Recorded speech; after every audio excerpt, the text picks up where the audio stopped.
Methods of sophrology and self-esteem.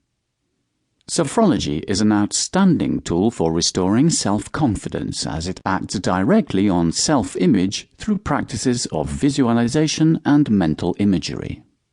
Sophrology is very efficient in improving self-confidence and self-esteem because, through it, one can achieve transformation of the relationship one has with oneself.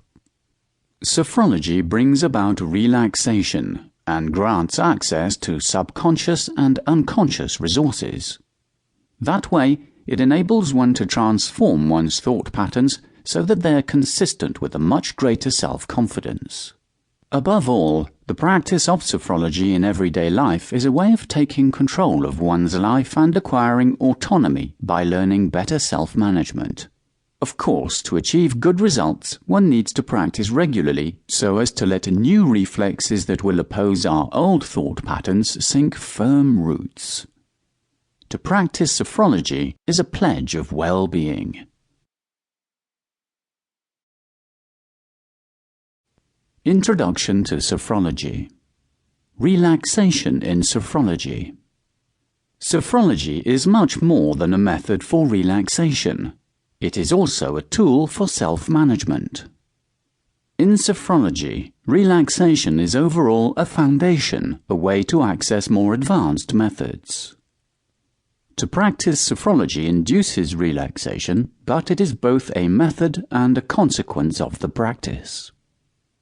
To practice relaxation only to achieve refreshment is a very limited way of getting benefits. That is why sophrology offers a wide array of practices, each of which is more helpful than the last. Most methods of relaxation only focus on achieving this state. Sophrology goes further, as its aim is more about personal development. Etymologically, sophrology means the study of harmonious consciousness. It is a method for studying and developing consciousness. Consciousness here being the immediate knowledge anyone possesses of his own being, doings, and surroundings.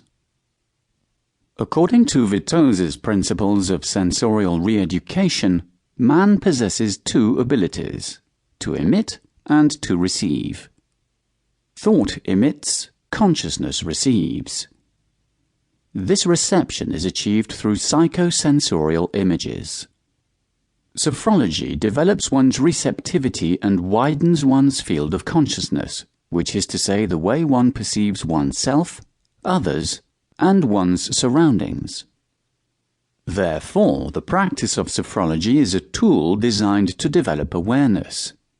In that, it is close to phenomenology. Far from any analytical approach, the attention is drawn to phenomena that have been experienced and integrated. A baby only perceives its surroundings through sensorial images: hot, cold, pleasant, unpleasant. It is only when it acquires conceptualization through language that it leaves pure sensation to enter emission and acquire its real cognitive dimension.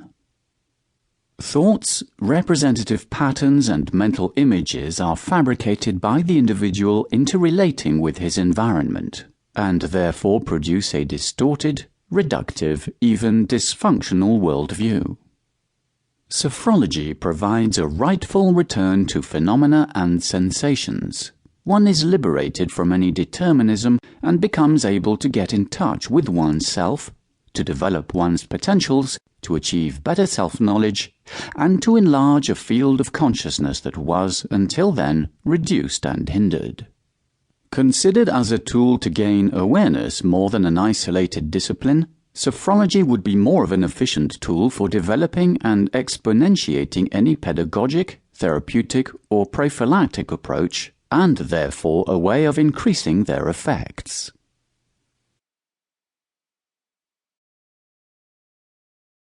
Sophrology.